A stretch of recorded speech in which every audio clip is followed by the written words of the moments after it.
I'll do the introduction. It's all good. Yeah, sure. So you ready to rock? Yeah. All right.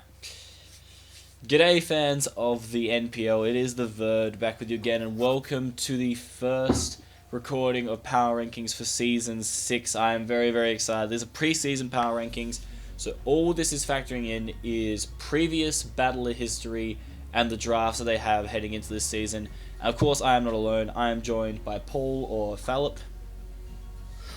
Hello everyone, I'm also really happy to be here and really excited for Season 6 to start, and I will be covering Power Rankings weekly with Verd.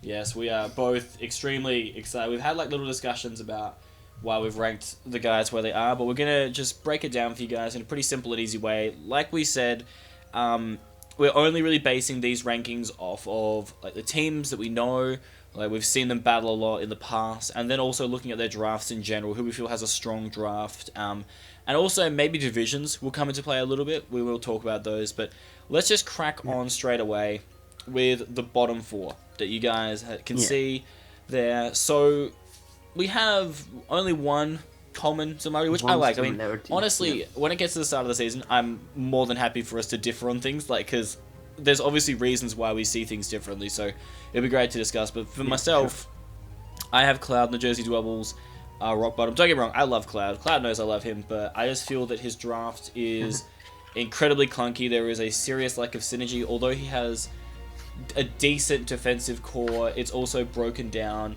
by a lot of common threats and a lot of common cores themselves in the format. And Cloud definitely, I know he's a good battler, but he had a bit of a wake-up check last season. This is a very competitive league for him. I think, it's a make or break for him this season. I think just the team that he's drafted, he will find himself struggling a little bit every now and then. But why do you feel the Breloms were last for you? The Breloms, for me, the rankings were more solely based on the draft. I haven't really considered their battling experience. I know most of the guys a little bit, some, but not all. So I ranked more with draft in mind than with battling history. So yeah, I ranked the Breloms last Aberford because it was just when I looked at this team, I saw potential, but I also saw just some lackluster things. Like Pelipper was his only hazard removal. His team was incredibly slow. He with his team, I felt like if he gets webs up and has it up for the rest of the game, he is really able to perform well. But without webs, I felt the team was a bit lackluster. I just didn't also feel the synergy in the team. So yeah, that's why for me he was more down to the bottom. That's fair enough. Definitely on draft value, I can completely understand that decision. I mean, if we're going to talk about teams on draft value, then we've got to bring up the fact that I have the Bronx Beartics 15th. I may get hate from Joey's fans, but let me kind of justify. I know that Joey is a very good battler, and I have no doubt that he will do quite fine this season, but I feel that this is a kind of format, this isn't like the UCL. I would say that about 90% of the people in this league are better than the people you would find in the UCL.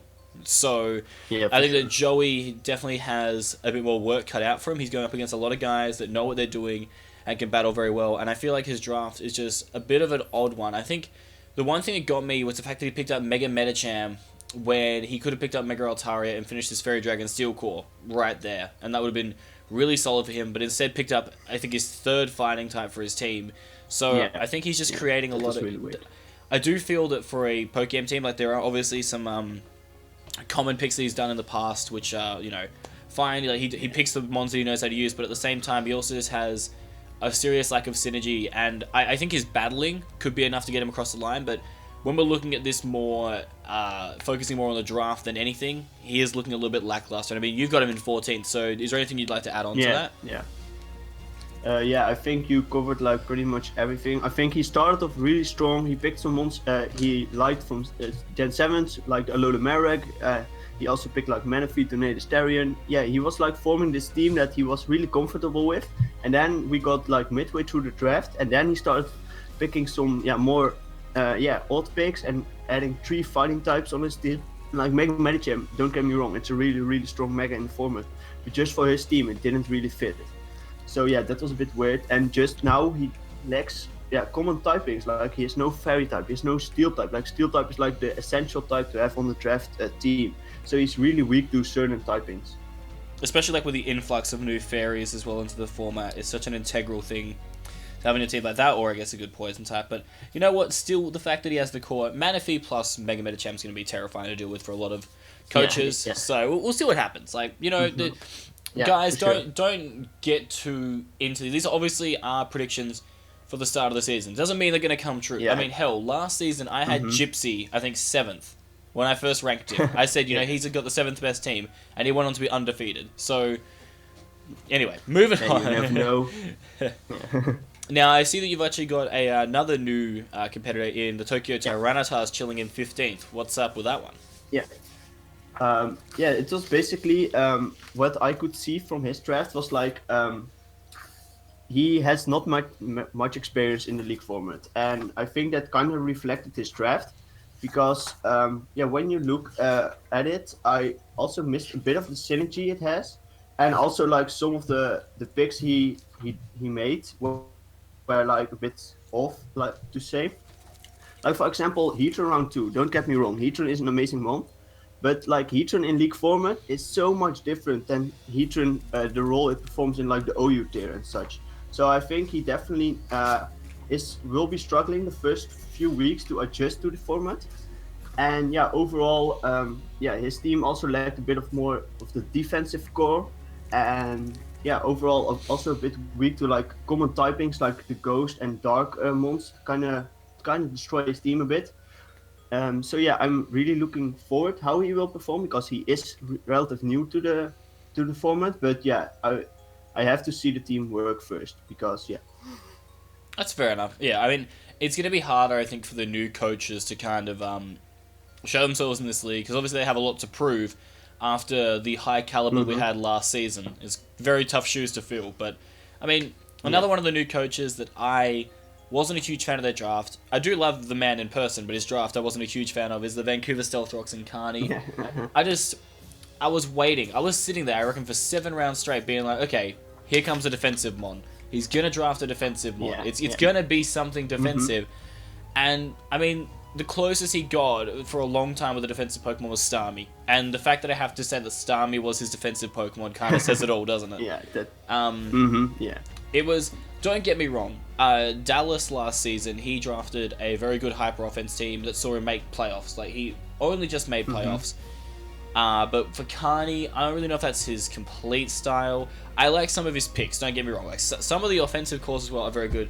I just feel that basically he can't really run like anything other than a very strong offensive team. Like, sometimes you have to bring a bit more of a balanced, or not even stall based, but like more generally balanced if you want to win battles. And for him, he just only really has, I think, one playstyle style that he can go with every week. And for me, like, that would be concerning, because it'd be a lot easier for me as his opponent to plan for that. So, don't get me wrong, the offense is phenomenal, but I just think that it's not the smartest game plan for a league format. But speaking of Dallas, as we were, you've got him actually chilling at 13th to wrap up your bottom 4.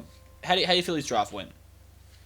It was like, with his draft, it was like he had some nice scores forming, like, he has like the Landorus Therian and the Rotom Wash core, so that's like a really solid core, also really common in OU. But when I was looking at his team, and I was looking at like the speed tiers, and for me speed tiers are like really important for a team, they can like make or break. His fastest mon was Cobalion at 108, and that was a bit surprising. Because his team is quite slow. It's also a bit reliant on setup, because like Shard X, Marjana are really, really strong mons in format, but they kind of rely on setup to be able to sweep through a team or to break a team, just to say. So I felt like it was a bit lackluster with like the wall breaking potential, the speed, and the speed, and that's why I put him at number 13. Yeah, no, there's nothing wrong with that. I think that it's going to be interesting how Dallas goes this season, because I think he's in a much better headspace now. I think his team's a bit better than it was last time, so I'm really keen to see how he goes. But finishing off my bottom 4, much to probably, he's not going to appreciate this, but I do have Rizzy Power and the Phoenix Sunfloras. Now, don't get me wrong, Riz has some terrifying stuff. The fact that he has Mega Kangaskhan plus Hooper Unbound is scary. That's really scary. It's really scary. Yeah. The only issue I have with Riz's team is that I don't see the synergy. I just don't see how a lot of Fair. these mons kind of fit together. Don't get me wrong, like on their own, holy crap! Like Hooper Unbound, Kangaskhan, Scolipede, even like things like Bishop are really nice in this format right now with Lula Fairies running around. But on the same team together, it's just they just clash for roles. Like a lot of these mons clash for the role. Like Bishop and Hooper Unbound pretty much clash because they're both very strong dark types. Who, like, yes, they do kind of different things because Hooper can be special, can run sub, but at the same time, it's like you don't really need two offensive dark types on the same team. So it's like, who are you benching out of those two? And then I think you know I think just I don't know, it just Necrozma's a good pick, I think. But when you've just picked Hooper Unbound before, you don't really need to double up on the psychic typings. I think he definitely could have gone with maybe a better defensive Pokemon overall. Maybe if he wasn't going to go with Hooper, better. I don't know. I felt that the draft could have been a lot better than what it turned out to be for Riz. I definitely think he'll still do great in the format because, you know, he has been very impressive in the past. But I just think that for all the hype there was of the first couple of picks of Mega Kangaskhan and Hooper Unbound, it kind of just petered out by the end. But honestly, the thing with me as an analyst, guys, is, and the coaches will know this, and you guys should know this, is I love being proven wrong. Like, I'm more than happy to make a statement and then have myself be proven wrong. I said round one that Dallas, you know, wasn't going to win, and he went on to like 4-0 Razor. And I was like, oh shit, okay, well that's happened. So it's fine, like, being proven wrong is great. But we will move on because I don't want to ramble too much. So that was the bottom four sorted. Up to the next group, and you actually have pushed Cloud. We swapped our roles, so the teams that we both had at the bottom, we've both now got up here. So, how do you feel about the Jersey Dwebbles then? It's quite. With the Jersey Dwebbles, it's I felt he started off he started off maybe a bit lackluster in the sense that I think not a lot of people would agree with the first round Toxapex pick. But I think he already mentioned it, but it was like more like he got sniped, he panicked a little, he saw Toxapex, he picked it like a bit on the fly. But I think later down the round, he has some nice defensive mons. Like I like the Arcanine and the Floyd just for the wish passing. Mega Beedrill is, I think, a lot better without having to run Protect every week. So overall, that was quite nice. He also had some nice speed tiers. The only thing that was a bit, and you already mentioned it, it was like his defensive core is like a bit weak to certain typings like electric type. Electric types kind of destroy him. The same goes with flying and ghost types. They also do a number to his defensive core, so he definitely has to look out for that. But I still think, he has a decent team, and he's just above the bottom four. That's fair enough. Well, I've got the Breilooms up a little bit higher than what you put them. I think this may also just come down to a bit of battle experience, because I know Aberforth really well. And he's fair enough. He does always like have. He's never really had a solid draft, in my opinion. And like I love the guy, great battler, but he's never had a really solid concrete draft. But he's always found a way to make it work. And he said that he's probably going to drop either Snorlax or Guzzlord. Because the thing is, Guzzlord is probably the one that I would drop, just because Snorlax and Guzzlord pretty much do the same thing. And Guzzlord is a double up on both Dragon and Dark that he already has covered on his team. Although, I don't know if you really count Altaria as Dragon. It's more a Fairy than Dragon, but still, it's like... It's still there. It has that presence, I guess, to it. So he could easily just redraft a Guzzlord into something else to potentially, you know, strengthen his team. But I think he definitely has some serious threats. Like, Xurkitree and Kartana are very, very scary in general. Yes, the speed is an issue, and that's why he got Leavanny for the webs and whatnot. So the speed is... But at the same time, he has a few Pokemon that actually, just generally, if you chuck a Scarf on them, will be quite fine. And like most teams can do that quite easily. And you know, he has a few Swift Swim Mons that benefit from the rain from Pelipper. I actually don't see him going super heavy with the rain this season. I see him using it every now and then, but I don't think people are going to expect him to be as dependent on rain as he is. I know that you are predicting him to only be able to win through setup. So I don't know if you mean that he wins through like setting up the rain. Is that what you meant, or? Yeah. No, I also have quite some experience with Aberforth. I have been in a in the CPC with him, and we battled like 3 times in that league. And also from all the matches he did, he, as you mentioned, he mostly has like a bit of an odd draft, but he always finds a mon that you won't necessarily expect to set up, and just set up with it and win. Like he has one with like, I think it was something like Curse Mega Venusaur, so like Curse Ferrothorn, don't rule it out. So ones like that, like you don't see it coming, and he just finds the right opportunity. He sets up with a mon to like enough, and then he just goes through your team. Yeah, I think that's the reason why I just got him a bit higher, is because no matter how bleak his draft might look, he is a good enough battler that he will like find a way to make it work. And I guess that's why I've got him a bit higher. But moving on up, again, two teams that we had... Only one thing I want to add. Sorry, yes, go for it. Yeah, that's with Aberford, and he knows it himself. He's a really fast battler, so he clicks his buttons really fast. So sometimes this helps him, sometimes this like puts him in a bit of a bad position, because he thinks fast, but he also acts sometimes a bit too fast. So that's one thing he has to look out for. For sure, yeah. I've always been a fan of like just taking a step back and thinking like, okay, is this the right play? Is this really what I have to do in this situation? So I think, you know, in the future he might definitely try and do that. But moving on, again, two teams that we initially had, well, on both of our respective sides, a bit lower, that we got a bit higher. Yeah. I have the Tokyo Tyranitar, you have the Vancouver Stealth Rocks. How do you feel about Carney this season? Yeah, I had the same with the same things you have. I think most of the people, when you looked at his draft, he started really strong. He went offense to offense to offense, and then you were like, okay, where is that defensive core coming? And yes, he got some more bulky mons, but still, mons like Mega Aggron and Conkeldurr, they are bulky, but they are still more bulky offense than they are like really the wall typing, and that they really support your team.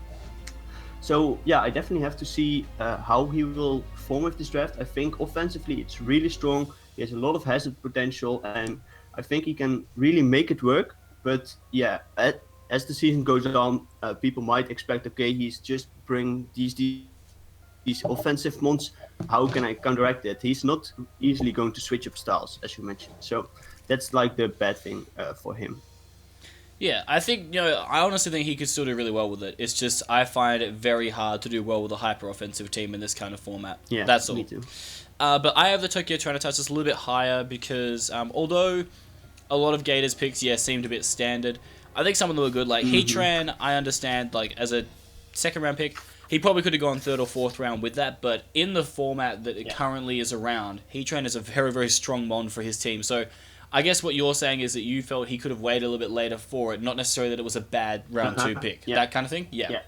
So I think that he's gone with a lot of mons that he's kind of safe with, kind of like Joey, but at the same time, I don't think like this format is shifting the majority of the meta. Like, yes, it is changing a lot of the game, but I think at the same time that, you know, some of the classic things that worked well in previous formats can still work well here. And I think that's what Gator's trying to show. And I know that Gator is a very good battler. He may be kind of relatively new to Draft League, but I think, you know, he's always been very, very good at team building and planning and whatnot. So I have confidence. This is probably one of my more bolder predictions. I have confidence that Gator can do quite well, but I feel he is a bit of a 50-50 where he is right now. But I do think he has a very solid draft. Draft-wise, I think it is very solid up there, but the inexperience might come back to haunt him. I don't really know yet. But yeah, fair enough. Yeah, we'll move on, and you have put Rizzy up a little bit higher than I did, up to number 10. Yeah. And how do you feel about his team? Yeah, as you mentioned, he started off really strong. He doubled up on some typings and doubled up on some roles, but I still think that his team can quite perform quite nicely. His defensive core, when I looked at like the typing of all the more defensive mons, there were no real big holes in it. Okay, maybe they lack a bit of the synergy, but still, purely on typing, I think they will do all right. And yeah, overall, I think Tornadus was like a nice add-on. It added like a win con for him with the Pranks to Tailwind, can really help Mega Kangaskhan and Hoopa, so I really liked a pick like that.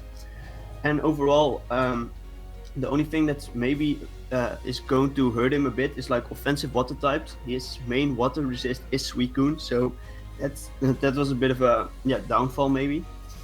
But yeah, other than that, I think he still will be able to perform quite well. He has a lot of speed potential, like the tailwind, the Scully Pete with speed pass into the Kangaskhan and the Hoopa, and I think that's like the main scary part of his team. So yeah, we will just have to see how he will perform this season. Yeah.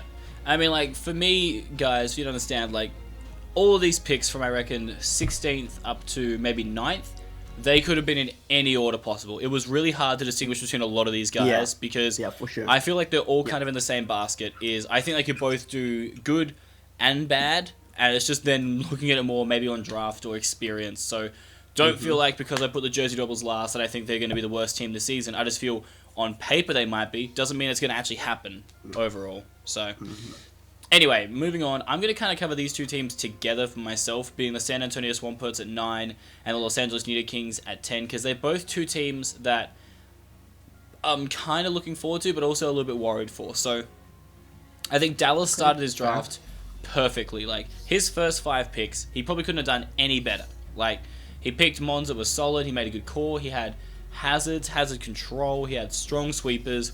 He basically drafted I wouldn't count that as Rotom. He basically drafted one of the best Zardex checks in the game in Landorus to his own team. Then, to deal with the bulky waters, he picked up one of the best bulky water checks in the game in Rotom Wash. So he had all the makings of a really good team, and then it just kind of got a bit clunky at the end. Like, again, kind of like Riz, he just made a few bad decisions. Maybe not bad decisions, but just decisions that didn't make his team as solid as it initially was, and I think that was really detrimental to him. I think that his team could have been... I think his team is still threatening, but I think it could have been a lot more threatening had he done some better late-game picks. I just feel that overall the team kind of lowered in quality the more that he picked Pokemon, which was a bit unfortunate. I've got him at 9 because I'm expecting better things from Dallas this season. Last season, he was in a bit of a bad headspace, and he recovered to make it to playoffs, and I think this season now, he can go on and do better things. I think the team that he has this season is better than his team last season. There's a lot more balance, and I am hopeful that he can, do a really good job. And it's the same thing with Danza. Last season, man, I had Danza second overall. I thought he had an amazing team. The cores were incredible, and he just struggled. And I think this season he's got his head in the right spot now. I think he's going to really be able to buckle down and focus. I think he's got like some terrifying cores. Like the combination of Tapu Lele and Mega Alakazam is just terrifying. Yeah, like, that's nasty. Mega Alakazam in Psychic Terrain. Like, if you don't have a Dark type or a Steel type, goodbye. Like, just goodbye. There's nothing coming in on that. I think, for a Dance draft, it's actually quite solid cores. Like, he's picked some really solid mons that work together. And I think the thing he's just going to work on now is his battling. I think Dance has always been good at draft and team prep, but it's just maybe sometimes his decisions in battles aren't the best. And so I think if you could just fix up that area, then he'll do well. So both the Swamperts and the Nido Kings, I think they could both be really, really good, but I'm not like putting all my chips on them to be fair. Like, I put them at the highest because I see those two out of all the teams below them having the most potential to do well this season. But I mean, you've got Danza in 9th, so obviously you feel the same way. Yeah, I kind of feel the same way. Like, I know the history of Denza. I don't know like his recent battling experience that much, but I think you covered it quite well. And he just has some scary mons on his team, like the Lele and Mega Samco you mentioned. He also has Extra with Gigalith, one of the new Sand setters. So Santor's Extra is also really a big threat for his team. And then he just has so many setup potential with like Superior, Komodo, one of the new dragons, which has like crazy setup potential. Then also Zoroark, which he can disguise as and just can flat out one of the counters to one of his mons can be gone because they don't expect it to be a Zoroark.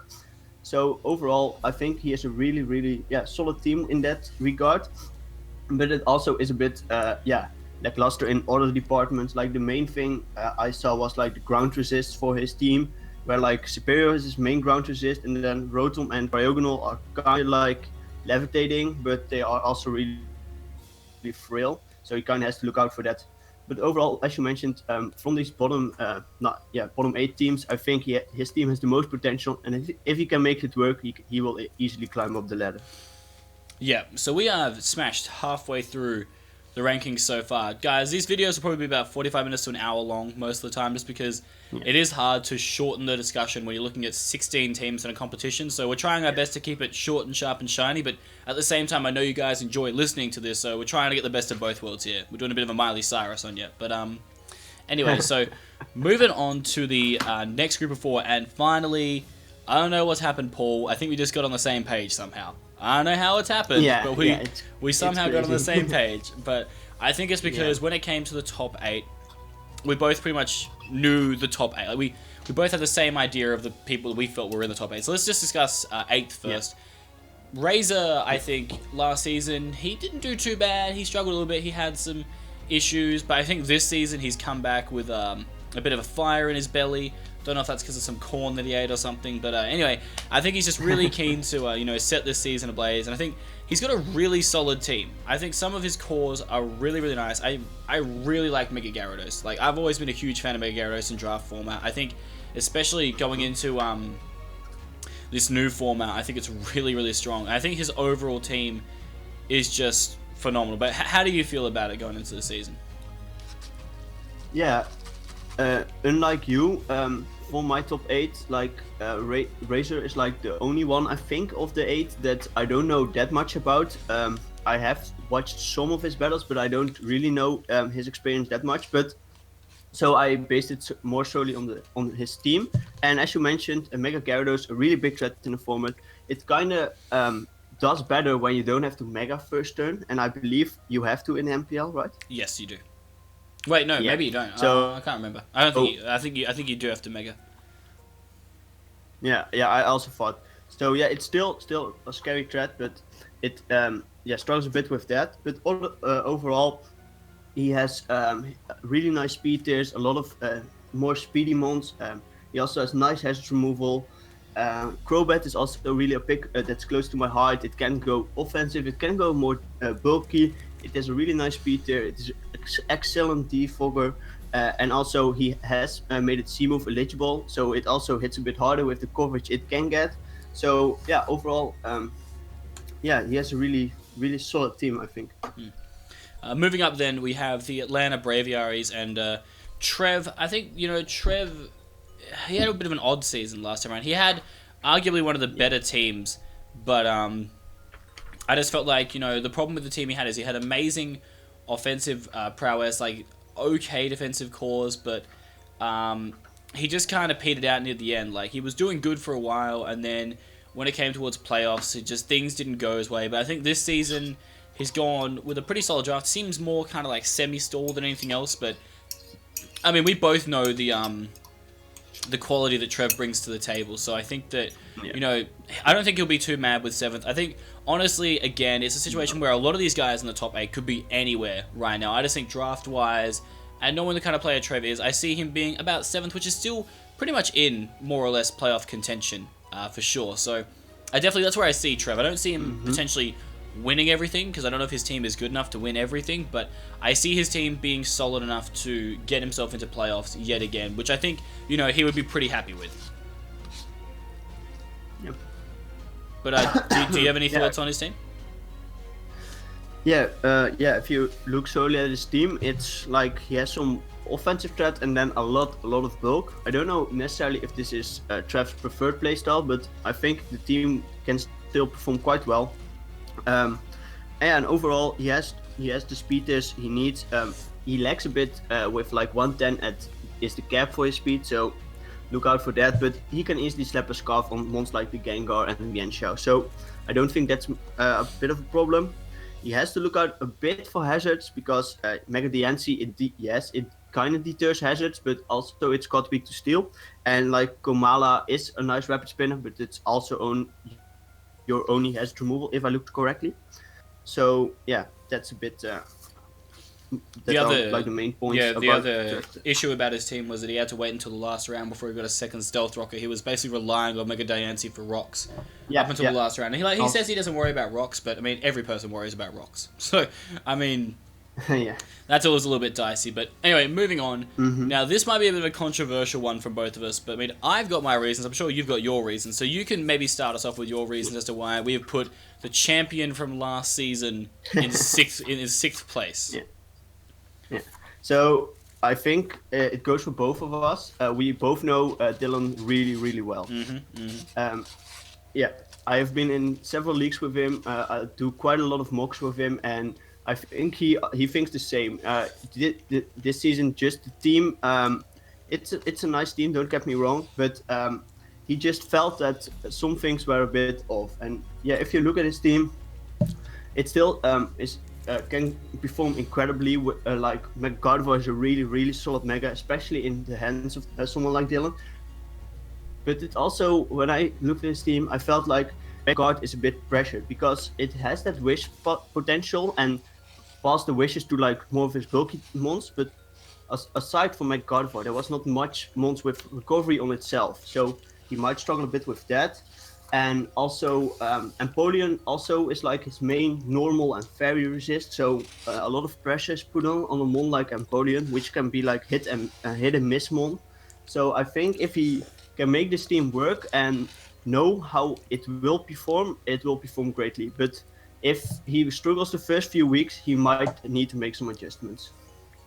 All right, let me break down. Obviously, you've made some fantastic points there. The way I saw Gypsy's draft was I looked at last season, and he had the perfect balance of offense and defense, and that was great. This season, I think his offense is fantastic. Like, could not really fault. Like, he's picked some really solid mons, some solid new mons, where I think Alolan Muck is going to be very, very good for him. I think it's in the format. Yeah. A very, very good Pokemon. And, picking up late picks like Dragonite and Golisopod are so good. Like, especially a very late round for Dragonite to get was fantastic for him. Mm-hmm. The one issue I have with Gypsy's team is the defense. I think that he is a good enough player to work around it, but at the same time, I think even he knows that he has limits, and I think when it comes to the defense that we've seen from him in the past, this one is incredibly lackluster. Now, I don't know if this means he's going to be running a bit more of a hyper-offensive, not really hyper-offensive, but a more aggressive playstyle. Mm-hmm. But I think that the defensive cores that he has with this team are not as strong as the ones that are above him. There are 5 teams above him that I feel have a much better defensive core, and that means there is a lot more balance to their teams. I think his offense is fine. Like, it's definitely one of the best offenses, probably out of all of the teams in the NPL. But overall, Yeah, I sure. think just because of that defense, I think also the thing I think that Gypsy's going to struggle with this season is the new format. And I said it a while back that, my prediction was that Gypsy's going to lose 2 games this season, at least 2 games, because the format has changed. I think, don't get me wrong, in the ORAS format, he was a god among men. But this is a completely different ball game. There are things like Z moves. You got all these new mons that you have to try and prep and learn around, and you can't expect him to be perfect straight away. He wasn't perfect straight away in the ORAS format, but he learned, he got better, and then he was able to just completely adapt to anything that was thrown at him. And I think you're going to see the same situation here in the NPL. He may not start off the best, but I guarantee you he will finish the best. So I see playoffs, potentially a playoff run to championship, but don't expect crazy things from the start. But let's move on to just quickly finish off this group of 4 and then get to those final 4. So we both have kind of gone with like a flip decision here on these two. I have the San Francisco Regigiants and you have the Toronto Staraptors. So why do you have Jolt down a little bit lower, just missing the top 4? Yeah. Don't get like his team. I felt, and it was a bit weird because when I watched his analysis, he said it was a team he was not that comfortable with. But when I looked at the team, I saw like a really Jolt-like team, and not a team I would perform well with, but just a team he will definitely put in great because he has the offensive capabilities in like Mega Lopunny mainly is like really strong, and he has Azumarill, Nidoking, so he has strong wall breakers. Sorry. And some strong offense, and then he just went on with like more bulky mons like the Mandibus, Electros, Doublade, Gastrodon. So he made it like a few offensive threats with like a lot of bulk and a solid defensive core to pack behind it. And I think that's like Jolt's main playstyle, and I think he will perform quite well with it. But just for me, this team just felt a bit under the other teams he has, just because mainly like Nidoking and Metagross are his only stealth walkers, so he has Like putting rocks on one of those mons, yes, it's nice, but do you want it every week on one of those mons? So that's a bit hit and miss.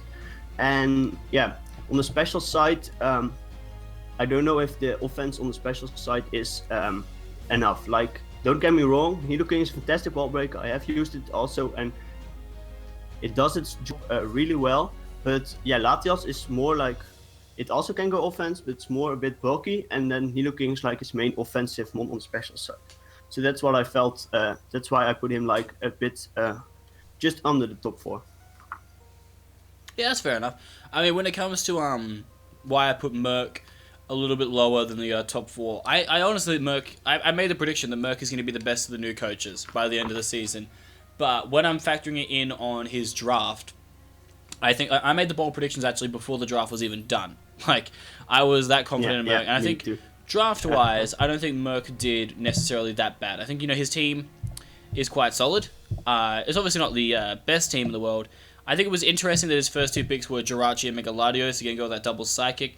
I think he had a similar draft style to, I guess, maybe someone like Dallas, in the sense that his first few picks were amazing. Like Jirachi, Megaladios, Sylveon, just amazing. Like, there's your Fairy Dragon Steel Core, sorted. Then also, like, following up with the Terrakion, which is such a strong mon. But then you look down a little bit lower, and you see things like Licky Licky, Swellow, Mismagius, and Torkoal. And you think, like, is that really balanced? Like, I see a lot of Pokemon, and the thing that really bothered me was that he picked up Licky Licky, which is, like, I wasn't a huge fan of Licky Licky picking up because he picked up Swellow, which is a decent normal type. You don't exactly need a bulky normal type. And I get that he was getting Licky Licky. I get he was getting Licky Licky to maybe have another Wish Passer, but the thing is, he already has Sylveon and Jirachi. There's rarely going to be an occasion where you're saying to yourself, I'm going to bring like Scarf Jirachi, Spec Sylveon, and a bulky Wish Passing Licky Licky. There's rarely going to be that kind of situation where you go into a battle with that mindset, I think. And I just feel that maybe he took some certain typings that he didn't necessarily need for his team. Don't get me wrong, I think the team itself is solid. That's why I put him 5th. Like, the offense is incredible. He's got some really good underrated mons. Like Mantine now in the format with access to Roost and the bulk that it's got now with the buff. And it paired with Jolteon. Actually, those two together when he got in round 7 and 8 was really nice because of the fact that the Volt Absorb from Jolteon makes him a really cool little core. I think he's got a pretty solid team. I just feel that it doesn't have the same balance as the top 4 teams. But I still have my confidence that Merc will do really well this season. But anyway, let us move on to the top 4. And like I said, we had kind of swapped our things around at the bottom there because I have Jolt, you have Merc. Now, Jolt, yeah. So with Jolt, I mean, don't get me wrong. I think him and Merc are very, very close. Like, it's very, very close between both of them. And I get that Jolt's kind of ranking. His team maybe doesn't seem on paper maybe as good as Merc's does, but the other thing that I'm looking at when it comes to Jolt is like pedigree. Don't get me wrong, Merc did just win the GPC, and I know Merc is good, but the thing I know about Jolt is that when he takes the time to really focus and get his head in this game, he can be very good. And I think this team that he's drafted this season is really solid. I think Talonflame is an incredibly underrated pick for his team. I think that everybody's going to be assuming like, oh, no Gale Wings, like the Gale Wings is shit now, it's not going to be good, but Talonflame still has base 126 speed. Unless you're running a Scarfed Mon, you're not outspeeding Talonflame, so it can still do the exact same job it's been doing just fine. It can still set up a Tailwind, because 9 times out of 10, it's outspeeding whatever it's up against. So, I don't think it's going to be that detrimental. I think it's still a seriously potent threat in the format, and he's going to prove that. I think he's got some cool little niche mons. I kind of like Mandibuzz, but I'm also a little bit worried about it, because it is kind of set up fodder for some things, and also, like, doesn't really do a lot. But at the same time, yeah, it's a bit of a hit and miss. Exactly. I think though with Jolt, he can turn it into a hit, and I think the thing with Jolt is these are a lot of mons that he is very, very comfortable using. Double Bunny offense is great. He does have a few double option typings, but I think the reason why I had Jolt above Merc is because I feel there is no Pokemon in this team that changes like the balance. Like there's no really bad pick. Like if you actually look at his entire squad, the lowest tier that I believe he's picked from is RU. So there is he didn't pick any Carney tier mons. I don't think he needed to because he has a very, very solid balanced team. There may not be a lot of like huge factors that jump out and say like, hey, I'm going to be really good or really bad, but I think it's just a solid team. Like, I agree, the rocks are not ideal. Like, Nidoking doesn't want me setting up rocks every single game. But at the same time, there are certain matchups maybe for Jolt where he sees rocks not being as essential as, they might need to be. Like, don't get me wrong, rocks in most games are great, but against certain teams, they might not be as solid. Like, for instance, if he was up against Razor, a lot of Razor's team does not really care about rocks, and also the fact that he has Crobat and Dhelmise and Scizor, all those hazard removalists. So he'll be like, well, probably don't need to run rocks against him then. So there is that kind of mind game to it as well. But I think overall, Jolt's team is very solid. I know that Jolt has the pedigree to make it to playoffs, so that's why I had him just a little bit higher than Merc. But I do want to hear why you had Merc higher than Jolt. Yeah, I overall liked Merc's team quite a lot. I get what you were saying with Licky Licky. It's like, I think it's still a really underrated mon, and it's a nice wish buster. It's a nice fat normal type, but I think you made a fair point. On his team, I would have drafted like another mon in that slot because he had already enough wish busters. He doesn't really need it in that certain defensive volt camping form. I think other than that, his besides like his Licky Licky and Torkoal, which I still have to see how they work, I think his team is quite amazing. Swallow has got also a buff to its special side at this gen, so it hits also a bit harder on that side. I think Miss Mages is also really an underrated threat and can also do really a lot. And just when I was looking at his team, like almost all his mons can be like his win cons. Like Jirachi can be win con every week. Megalatios can set up all over you. Terrakion can be set up with Swords Dance and Rock Polish. Miss Mages can do it. Swallow can do it. Like he has so much potential there. He also has a strong hazard game. Like Roserade is amazing for spikes or T spikes. So yeah, overall I think he had a really solid team. One thing to note was his speed tiers. If you looked at speed and if you looked at his offensive mons, they capped out at base 90 speed, meaning that every mon below base 90 can run like almost full bulk, no speed, and just plow through your team and take hits that they normally won't take. So that was like the main thing I wanted to say about this team. Yep, that's good. I honestly think that a lot of these teams are all very similar. They could all be equally as threatening. Like we said, guys, these are probably the most raw opinions you're going to find. The more we get into the season, the more we're going to be able to give you a bit more of an insight about the teams. Especially for Paul, this is more of a kind of... It's not really assumption-based, but it's more focusing on the draft and waiting to see how the battles pan out so they can also see how they play with these teams. Because that's going to be a big factor on our rankings, is how they play with the teams that they have. Yeah. So, moving on though, we go to the top three. And I have Seb and the Florida for Alligators. You've got Togue and the Arizona Carvanas. Yeah. Now, how do you feel about Togue's team this season? I think he drafted really strongly. His team was really inspired by certain drafts that happened in the previous gen. Like he already said it himself, he kind of took a bit of inspiration from Merc's team in the GPC. He has the Clefable, the Mega Venusaur, the Thunderous Therian, the Lucario, were all on that team. Quite funnily enough, he also took a bit of inspiration from my team because last season in the GPC, I was in the Auto Division as Merc, so I also had Clefable, I had Weavile, I had Thunderous Therian, and I had Hexorist, so I also had 4 mons on his team. So I think his team, it's really, really solid. He has so many crazy strong setup mons like Hexorist, Lucario, Thunderous Therian. Those 3 are really, really scary. Then Weavile is amazing in the format. Yes, it's quite one-dimensional, but it does what it needs to do. The Clefable, Mega Venusaur core covers each other really well. Then he has Gothitelle, so if he needed to trap this one mon that can be annoying for his team, he just can flat out do it with Gothitelle. And then he just, with the Tentacruel, Bronzong and Seismitoad, I think he covered like the things he needed to cover, like Stealth Rock, Axis and such. He covered that with those mons. So I think he really, really had a strong team. Yeah, no, I think I'll discuss my thoughts on Togue's team a little bit later on, but for now, I think what I'll just do is discuss Seb and the Florida for Alligators. I had them 3rd overall. I think the one really good thing about Seb's team that sets him apart from a lot of other people is that he has the really nice combination of fantastic speed tiers and incredible bulk.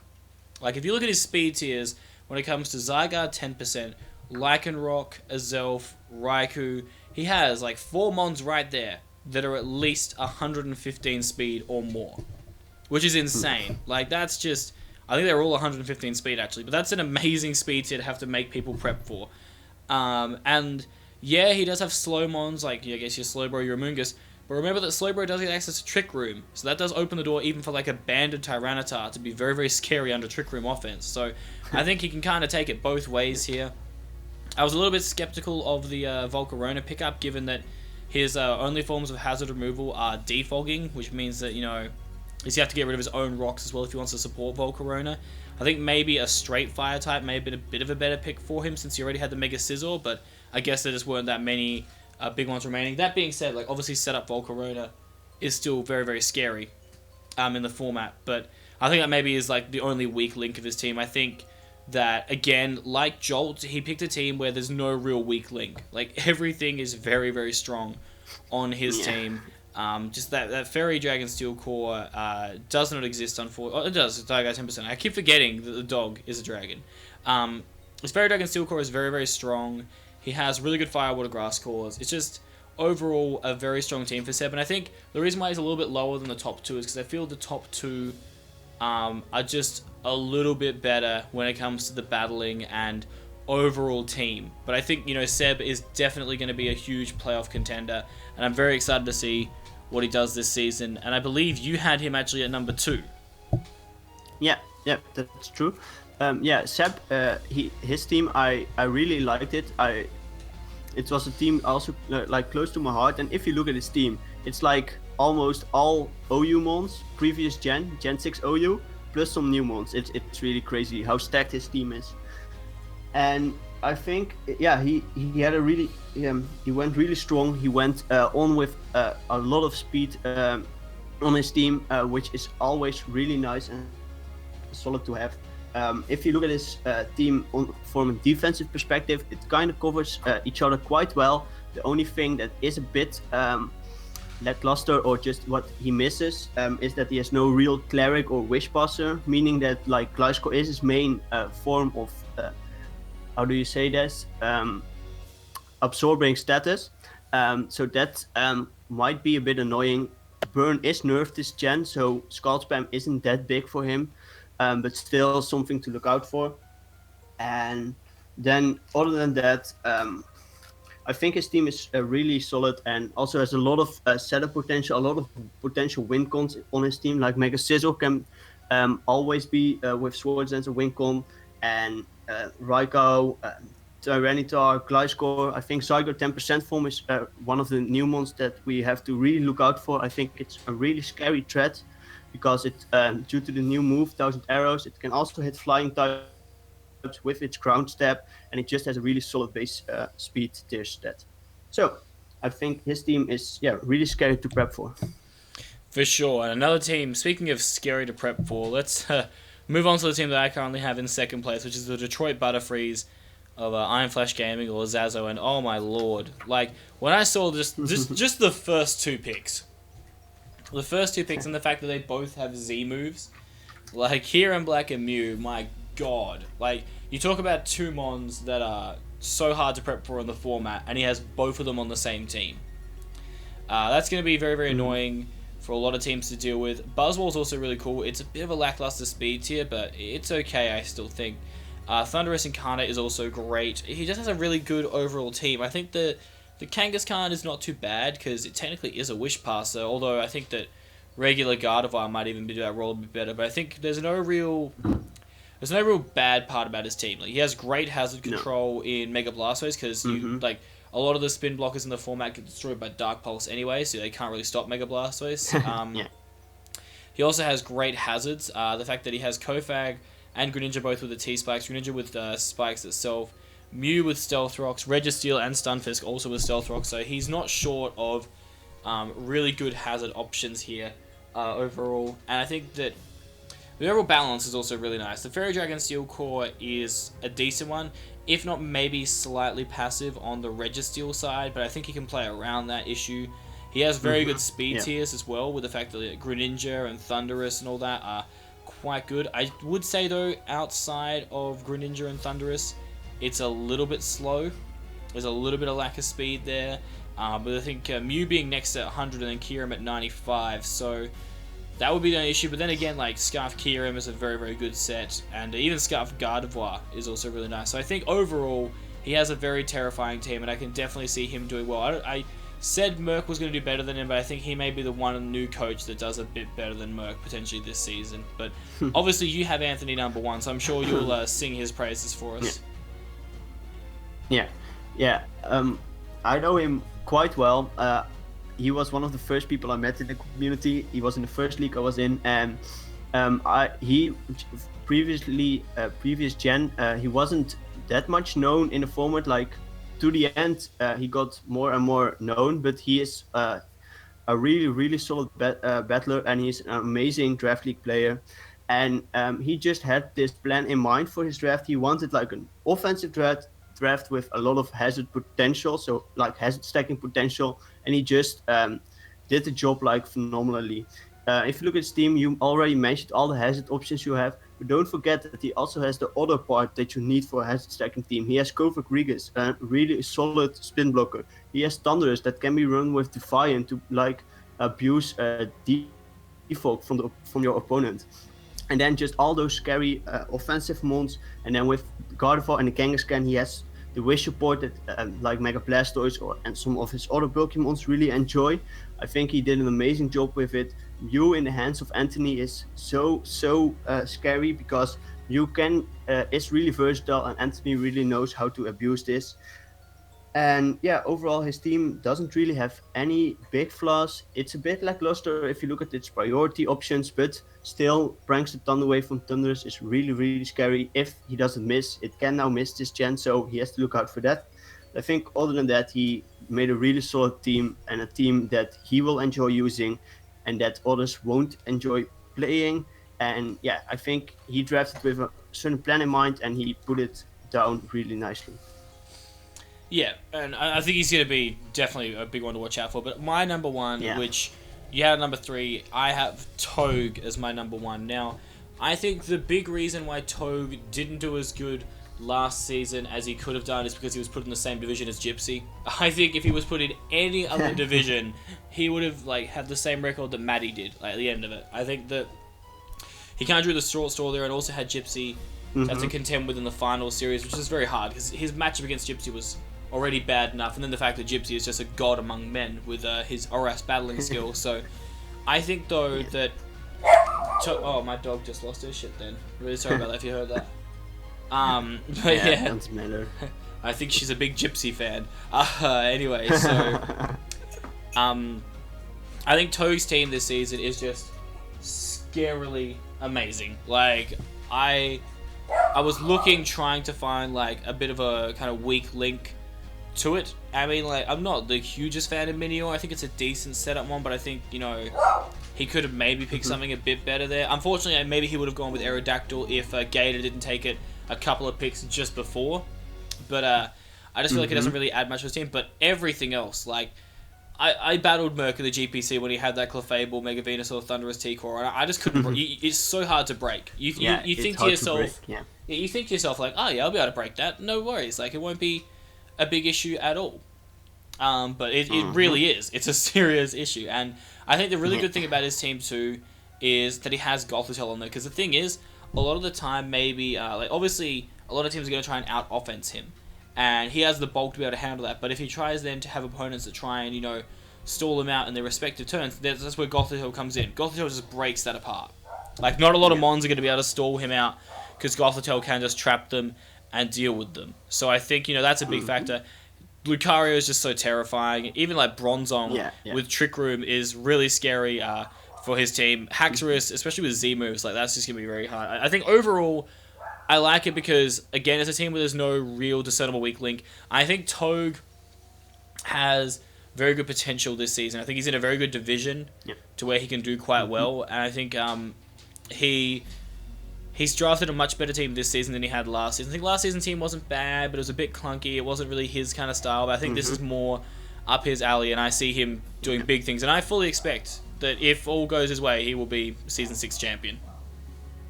Yeah, I think the main thing I put him third was if you look at his hazard removal, he only has like Rapid Spin on Tentacruel, and you have Thunderous Therian and Weavile. And I have used that core also, and yeah, you really want to get rid of those rocks because they can't come in that freely anymore. So I think that was the main part for me. I definitely agree. I think if anything, what he should probably do then is I would have, if I was him, I would consider just dropping Minior. I think it doesn't really add a hell of a lot to his team. Like, it is a potential setup super, but I don't think it's a reliable one. I think he would be much better off dropping it. Yeah, dropping it for basically any defogger or rapid spinner that he could pick up. Just an extra good, solid form of hazard removal would be nice for him, I think. And that, like, I really think his team is great, but I think that would just be the one element that could do with changing. But that is pretty much it for you guys. Not really much else that really needs to be said, I think, when it comes to the rankings. You can see them there. We will be updating them every single week for you from here on out. And in the future now, we'll be focusing on not only what we said in the past, but looking at the battles that have also happened. And they are going to be a huge factor in all of this. But yeah, that is pretty much it. Anything you'd like to finish off with, Paul?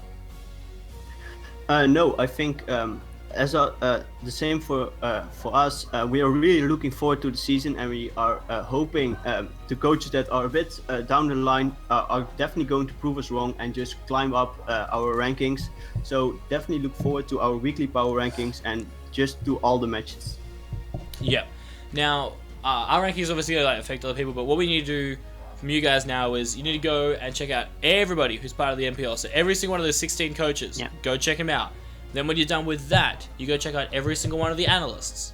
And then when you're done with that, then you can just relax. You're good. You've done your job. Well done. But we would really appreciate the support, guys, especially on the MPL channel as well. So if you enjoyed this, like this video. Don't forget to subscribe if you are new. We love getting new subs. We feel like this channel is going to be growing exponentially over the next few years, so we're really keen to keep it growing. And drop comments as well, because obviously these are our opinions, and obviously some people are going to get mad about it. And so if you feel there are any things that we have done wrong, feel free to voice up on your opinion. I'll happily take any criticism. I've taken it, last season when I was mainly doing power ranking, so I'm more than happy listening to your thoughts about why I'm an idiot and why I've put people in the wrong spot. Feel free to lash out at me. It's all good, as long as you do it in a good, fun, healthy nature. Yeah, that's fine. If you're don't gonna give bash on people. Yeah, you don't need to bash on us, guys. Like we literally we don't know everything. This is just our opinions. Criticism. Yeah. But that's gonna do it for us.